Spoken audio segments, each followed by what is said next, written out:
Elon Musk's SpaceX has launched on the stock market, making the richest man on earth its first dollar trillionaire. Already the most notorious and divisive businessman of his generation, he's now perhaps the wealthiest that has ever lived. Musk, I think, is in a league of his own. It's a space company that is potentially going to invent a new way of building and running the whole AI ecosystem. With an empire that runs from electric cars to the stars has come almost unimaginable riches and political influence that runs from the White House Take over, Elon, just take over, to the extreme of Britain's far right. So how did a South African gaming geek amass a private fortune larger than the annual income of 90% of the nations on Earth? And what does such extreme concentrated wealth say about the world in which his companies thrive and do so much to shape? Our democracies have never had to reckon with one man with $1 trillion.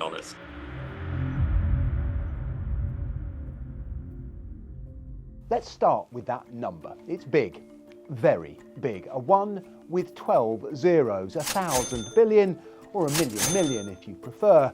If you stacked $1 trillion in $100 bills, they would reach 1,000 kilometers high, where Musk's satellites circle, a fortune you could quite literally see from space, propelled into orbit by SpaceX, improbably combining a space infrastructure business, rocket, satellites, and the communications network Starlink with xAI, Musk's artificial intelligence arm, including the social media platform X that he claims will power future revenues on a galactic scale. He makes incredibly bold bets. He's a risk taker.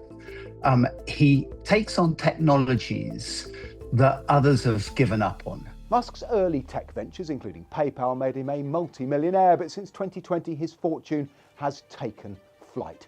Boosted by skyrocketing Tesla shares, Forbes calculate his net worth rose nearly tenfold to $219 billion in just 2 years. His purchase of Twitter was followed by a drop in Tesla's value, but the subsequent recovery and surging SpaceX and xAI valuations saw him pass $500 billion last year, en route to becoming the first trillion-dollar man. Elon Musk leads a generation of tech bros who have amassed an unprecedented concentration of wealth. Jensen Huang, whose NVIDIA chips power the hardware that's driving AI. Mark Zuckerberg, the Meta boss and first social media billionaire. Jeff Bezos, the Amazon founder who has his own space side hustle. And Google founders Larry Page and Sergey Brin. All based in America, all men, all amassing vast wealth, but all in Elon's rearview mirror. Born in apartheid South Africa in 1971 to parents who later separated, he studied first in Canada, then the US, before dropping out to concentrate on a business career like no other.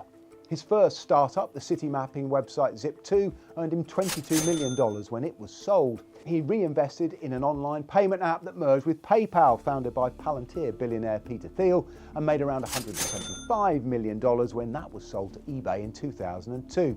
He used the proceeds to help seed not one, but 2 trillion-dollar companies. The first was Tesla. He became majority owner of the electric vehicle startup in 2004 and in 2010 took it public, selling a vision of electric autonomous vehicles that, helped by generous subsidies, defied the skepticism of America's established motor industry. The first thing I told him, I said, I don't know anything about automotive. I've never done anything in there. And he said, well, we're not an automotive company. That was more than 10 years ago. Within a decade, Tesla's stock price had multiplied, making it the most valuable car maker in the world and leaving Ford, General Motors and the rest in its dust. At the same time, he was building SpaceX, aiming to do for aerospace what he'd already done to the automobile industry. The idea that there are already strong players in an industry kind of whets his appetite to disrupt them. The innovations are not brand new, but they're also sometimes absolutely breathtaking. Its reusable rockets have slashed the cost of launches and transformed the economics of space from a state-level pursuit to a competitive private enterprise. Today, SpaceX is responsible for 80% of the mass that's launched into space, helped by government contracts, including transport for astronauts to and from the International Space Station. It includes Musk's Starlink satellite communication network, the only profitable division of the company.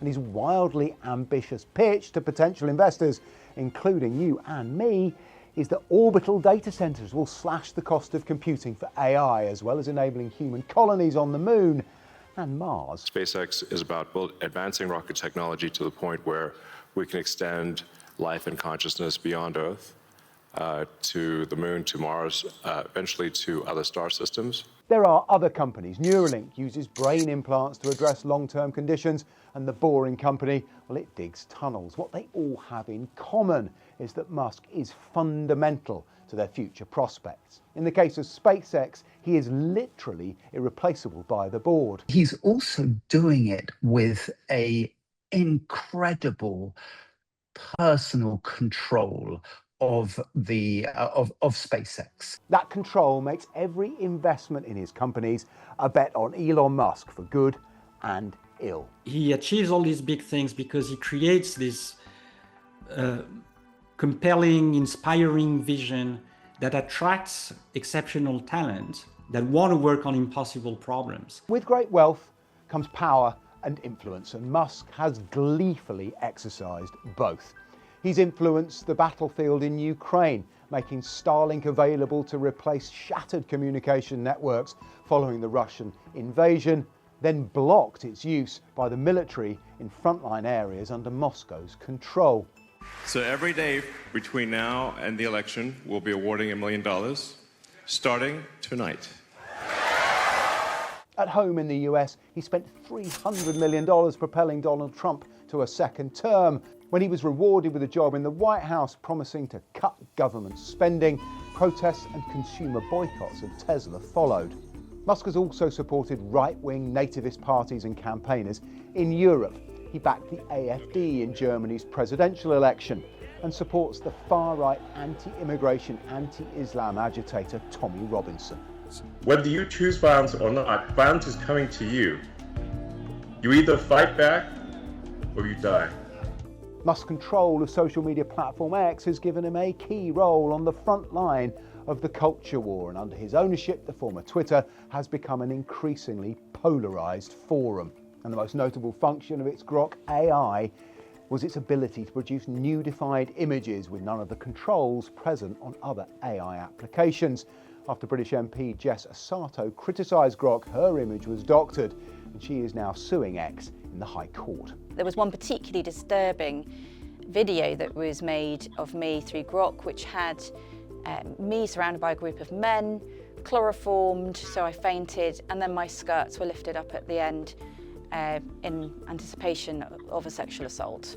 Well, there is no truth-seeking in allowing people to take images of women and strip them.